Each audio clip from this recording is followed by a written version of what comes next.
Hello everyone and welcome back to another video. In today's video, we're going to be talking about something that is integral to the competitive Smash Ultimate community and something that's also very important to this channel, and that is going to be the Lumirank. As most of you know, Lumirank is the official ranking for Smash Ultimate, but it feels like a lot of people don't truly understand how the criteria for this ranking actually works, because you're seeing it all the time on Twitter. Why is this event not a major? How is this event a major? It only has X amount of players, blah, blah, blah, blah, blah. So in today's video, we're going to be figuring it out. Is the Lumirank actually rigged for certain regions, or do people just not get how it works? So first things first, let's talk about how Lumirank is actually tiering their events, because I feel like this is something that is important to understand. It is off a points-based system, and the points are deciding what tier the tournaments are in. And this is a big misconception I feel like people often fall into, because they'll see an event like a B+ tier, Diamond Dust, for example, and that's something that we'll get back to later on in this video, was a B+ tier. People were very mad because they thought it should be a major, and it was pretty close to being a major event. As you can see, it's only 300 points off, but that B+ tier makes it look like so much worse, where in reality, it doesn't have that much less value than it would at one of these major events. And there are 6 tiers of events. You're going to have the D tier events, the C tier events, the B tiers, the A tiers, the S tiers, and then the P tiers, which are the most important, and you have plus and minus within those subclasses. And to break it down for the D tier events, they don't really matter like they do, but if you were to win 10 D tier events or top 8 1 A tier, I would value the top 8 at an A tier much more. The losses and the wins that you get at these events are still going to count, but overall, they don't have a ton of impact aside from the head-to-heads. C tier, they are going to matter a little bit more, but overall, I wouldn't say they're going to be massively boosting or massively chopping someone down on a ranking. Then we get to the B tier events, and this is where events start to have a lot more impact. You have an honor performance at a B tier that is going to not look great on your resume, and if you win a B tier, looking super great on your resume, and it only gets more and more extreme as we get higher and higher into the tier. So I think it's really important to understand the value of performing at one of these really big events pretty much entirely outweighs the value of overperforming or just winning a bunch of these D tier events. Like a top 8 at a Genesis, for example, you could win 20 D tiers in a row, and that top 8 at Genesis is looking way better on the resume. And easily the most confusing part of the Lumirank is the multiplier, and I'll do my best to explain it to you, but essentially it is the Lumirank's way of making up for this being a global ranking system, because global ranking systems are always objectively just going to be super flawed, because you really can't take region A, B, and C, who have never played and will never play, and rank them, because it just really doesn't work out like that, especially when the talent in Smash Ultimate is so condensed into certain regions. So what the Lumirank have done, and I'll just read the blurb right here, 2 times multipliers are assigned to regions that have not hosted an event in the past 2 years that exceeds an A tier with a 1-time multiplier, excluding out of region super talent, and super regions are going to be right here. And if you want to look at the subdivisions for every region, there's a massive article that says everything, and a link will be down below. But if you don't care about the super specifics, basically what you need to know is if a region has less representation, whether it be they just have less players showing up to their events, but more importantly, they have less top players showing up to their events, they are going to be given a multiplier, so they have a chance to get an event hitting a C tier or even a B tier status.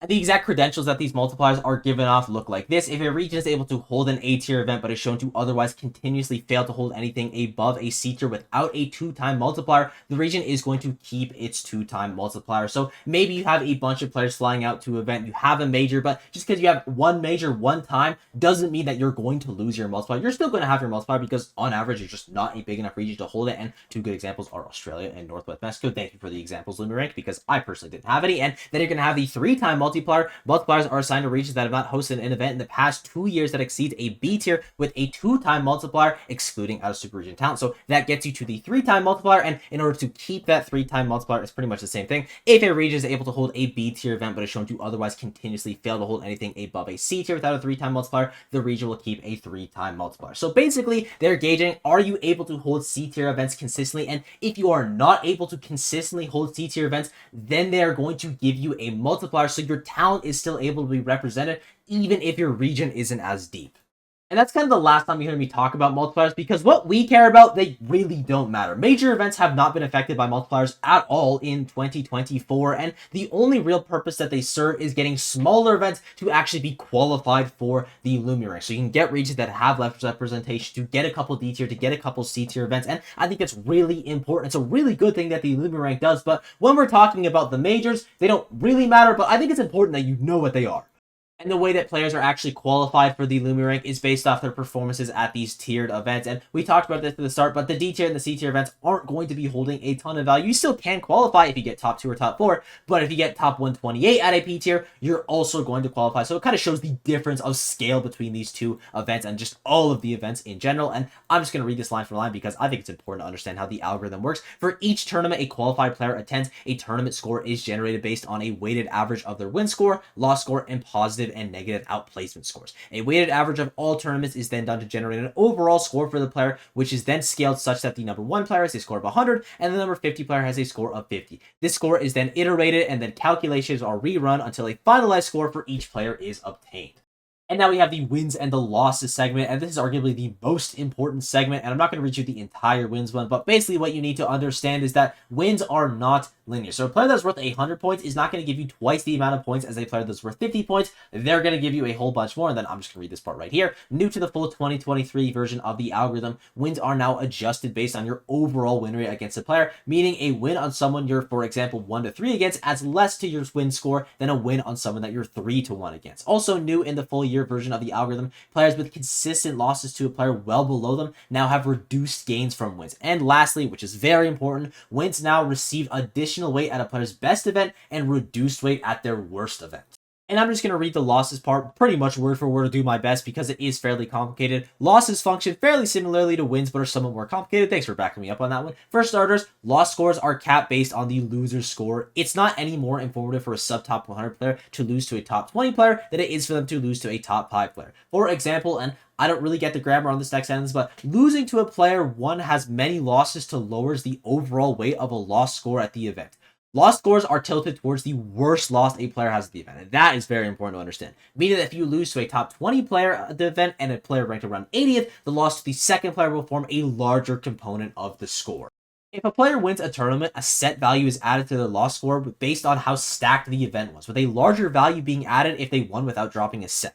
The loss score will be lowered somewhat for players with dramatically better losses than they have wins, and losses will receive a lower weight for players with a lower score and a higher weight for players with a higher score. So effectively what this is telling you, to put an example, let's say I lose to MKLeo, that's not really going to affect my ranking at all because one, I'm not ranked, and two, he's just ranked way higher than me. But if I beat MKLeo, that is going to have a massive effect on his ranking. And if you're doing really well consistently at events like Akola, for example, losing to Akola isn't going to affect your season as much as losing to someone like Yara would. Yara, very highly ranked, but he hasn't been as good as Akola, so you are going to lose a little bit more points for losing to him. And it's really just a push and pull. The better players, you're not going to lose as much points for losing to them, and you're going to get more points for beating them.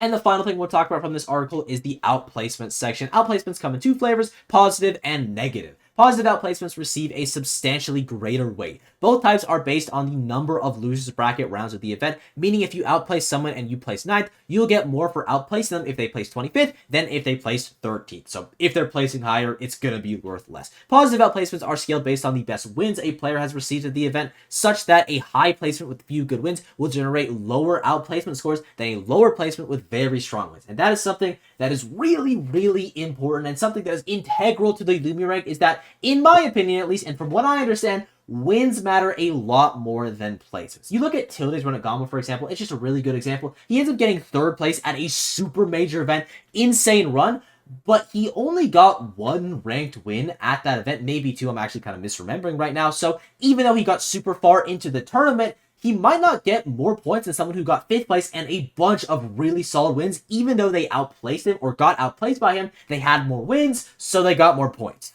And we're going to be moving on now, but if there's something that you didn't get or you just want more detail going into the Lumirank, a link will be down below to the article. They provide pretty much every single thing that you'll need to know, but you have the basics at this point. You understand how multipliers work, how players are given points, whether wins or losses matter certain amounts, all that good stuff. And now we have a visual representation from a pretty dramatic event that didn't quite get to a major result, which was Diamond Dust. A lot of people were not happy with this. Now, me personally, I don't think that this event should have been a major. I think the did a pretty good job ranking it. And it's not because it wasn't hard to win. I think this event was pretty much as hard to win as a major, but the average level of play wasn't a major. And you'll see that from the point representation, because as you can see, very top heavy event. You're going to have Riddles with 300 points, Leia with 250 points, DeBuzz with 250 points, Shattuck, Nao, and Onan all with 150 points. And these are players that are getting points based off their performances and not based off their rank. And that's something that I really like that Lumirank does as well, because Riddles, I think he should be getting these points based off his rank on the Lumirank. But Shattuck, for example, was ranked super low on the Lumirank, especially because it was a whole year ranking. He's like a top 5 player potentially in the world right now, so he should be worth probably more points than this, to be honest, but at least he's getting a bit of an overcorrection for his good placement at Cirque du CFL. And similar to Onan, he wasn't super high on the 2023 Lumirank, but he has a really nice placement at Collision, so he should be worth